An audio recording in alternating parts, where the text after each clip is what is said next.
Before we start, I need to warn you that there are going to be some graphic images. If you are one of those people who faints when you see needles or blood, this video definitely is not going to be up your street. So 1 year ago, I received hair transplant surgery, and I want to give you my brutally honest review. Because a surprising number of you are interested in hearing my experience, I'm going to give you all of the gory details with 100% transparency, friend to friend. I will give you all of the cons and not just all of the pros. I will also finish by showing you what my hair looks like now, obviously, and I will give you some surprising advice in case you are interested in having the same procedure. I am not going to bother recapping why I had the procedure, so if you want to, I will link the previous video below. But one crucially important note is that I did receive multiple unsolicited offers to receive this surgery totally free, and I said no to every single one of them. Because if I received this surgery for free, my review would automatically be biased. So I paid full price, a smidge over $4,000 of my own money,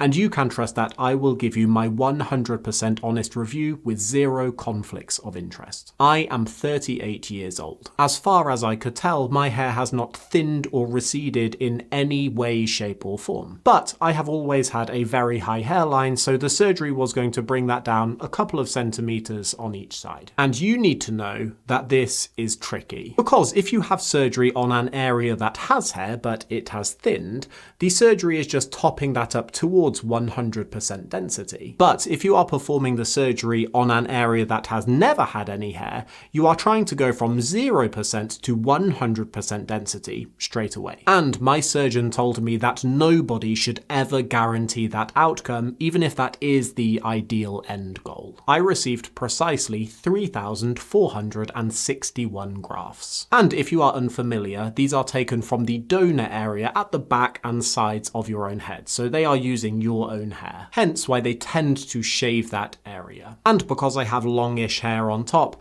I could decide whether I wanted to shave my whole head completely or have the worst undercut in existence. And I decided to have the terrible undercut, which took months and months to grow out. Crucially, the surgeon uses triple and double grafts near the back and then single grafts towards the hairline to try and give a more natural look. If you have ever seen old hair plug photos or the doll hair effect, you probably already know why this is a thing. Now for me, there were two worst parts about this procedure. And second was numbing the area. I am 100% fine with needles, but having injections into my forehead and into my eyebrows were easily the most painful injections I have ever had in my whole life. And believe it or not, the top of my forehead was numb for about a month afterwards, so trust me when I say that shit is strong. But thankfully, during the procedure itself, I could barely feel a thing. I could have probably put AirPods in and had a nap if I wanted to. Afterwards, I was given post-op instructions, medication like painkillers and antibiotics, and I started traveling home. For the first few days, it is pretty normal for your head to swell up like a balloon, but stupidly, for whatever reason, I forgot to take a photo of that. Because I felt very little pain after the procedure, I perhaps prematurely stopped taking the painkillers, and maybe because of that, I was hit with easily the worst thing about the whole procedure. The back of my head became agonizingly itchy, as in clenching my fists, tossing and turning in bed, not being able to sleep, wanting to rip my own skin off kind of itchy. Thankfully, after a few days, that did subside and the recovery process began. For whatever reason, I was told not to wash the scabs off for a couple of weeks. But I have friends who were told to wash them off the very next day. Very, very gently, of course. And slowly, the new hair starts growing through and you reach what is affectionately known as the ugly duckling phase. Now this is where all the new hair sheds and it looks like the procedure didn't work. This is Panic Stations, and you will find countless forum threads from people who are freaking the fuck out that they have wasted their money and the transplant didn't work. But hopefully, in most cases, over the next few months, the hair starts filling out. Now, I admit it is a painfully slow and quite stressful process because you are waiting to see what it's going to look like. As of now, 1 year in, I have friends who tell me that they wouldn't be able to tell that I have had this surgery at all. Now, I don't know if they are being overly polite or I am being overly critical, but personally, I think they are talking shit. To me, it seems fairly clear that this bit at the front does not look as dense as the bit that sits behind it. Might be easier to see on that side. Now, do I care enough to have another procedure? I don't know. Maybe? Babe? Come here, please. What do you think about my surgery results? They look very natural, and if I had known you'd gotten it, I would never have known. Up very, very close, you can see that it looks a bit different, but it's not something that the average person would notice. Now, I told the clinic that I am not 100% happy with the hair density, and they said even though it doesn't perfectly match my natural hair thickness, they view it as close enough that they still consider the procedure a success. Now, I would like to give you my surprising conclusion. Mine is admittedly a very minor procedure. It is not like I was totally bald before and now I have a full set of luscious locks. And given I am a lazy fucker who slings a cap on most days to save myself the hassle of styling my hair, the difference it's made to my day-to-day life is slim to zero. But I have several friends who have had the procedure, and most of them say that it is literally one of the best things they have ever done in their life, and they all wish they had done it sooner. But I also received loads of messages from some of you who sent me photos of yourself saying things like, I have a similar hairline to yours, so I would love to see how your procedure goes. And honestly,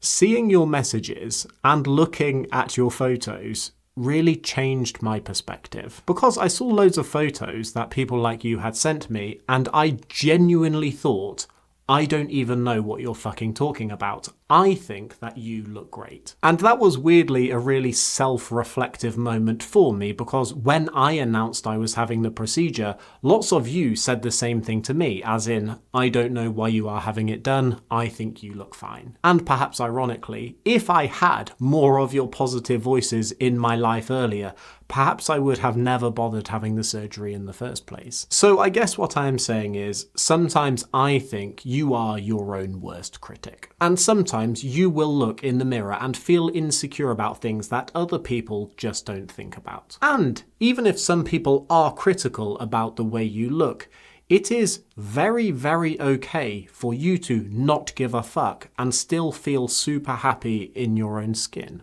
you know? I think sometimes it's easy to get caught up in the habit of trying to fix the single thing that you feel insecure about, only to realise that the problem was perhaps more deep-rooted than that. A bit like people who feel insecure about their weight, so they go on a diet, but then they still feel insecure when they are thinner. And that's part of the reason why talking about this procedure is actually a real conflict for me. I, like many other influencers, have been offered this procedure for free with an affiliate code so I could make commission from you. And just the idea of that makes me feel dirty because it's not like recommending a tub of protein powder. Cosmetic surgery is a very big deal and not something that you should take lightly. But I think it's super important for you to be aware of the pros and the cons so you can make your own educated decisions. And I genuinely hope that me being so candid about this helps satisfy whatever curiosity you had when you clicked on this video.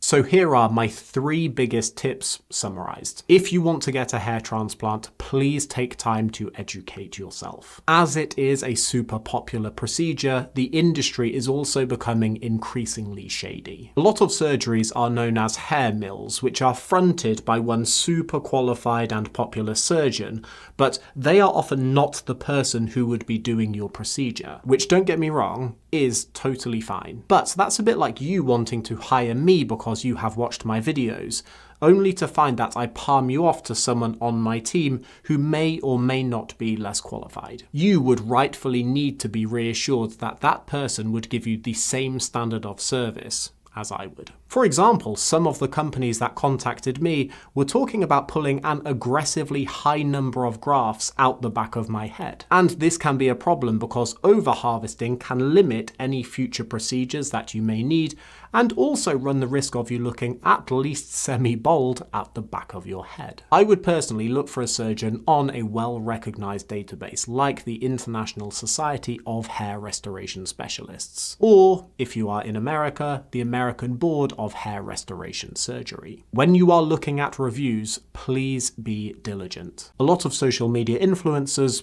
are getting freebies, which might, maybe, possibly taint their review. And please remember that it's inevitable for clinics to post their best reviews only. So if they operate on hundreds or thousands of people every single year, and you are looking at 5 or 6 reviews, you are looking at the best cherry-picked reviews that company has to offer. And it is fair to wonder whether those cherry-picked reviews are representative of the wider patient population. I personally liked looking at independent review sites like Google reviews or, honestly, even Reddit. Finally, and most importantly, please make sure that you are doing it for the right reasons. Losing your hair has such a social stigma that some of my closest friends admitted to me that they had been considering the surgery, but they only opened up and told me about that after they heard I was having it done. So if you feel insecure about how your hair looks, of course, I think that your feelings are totally valid. And if, like me, you research it and eventually decide to do it, please feel free to crack on. But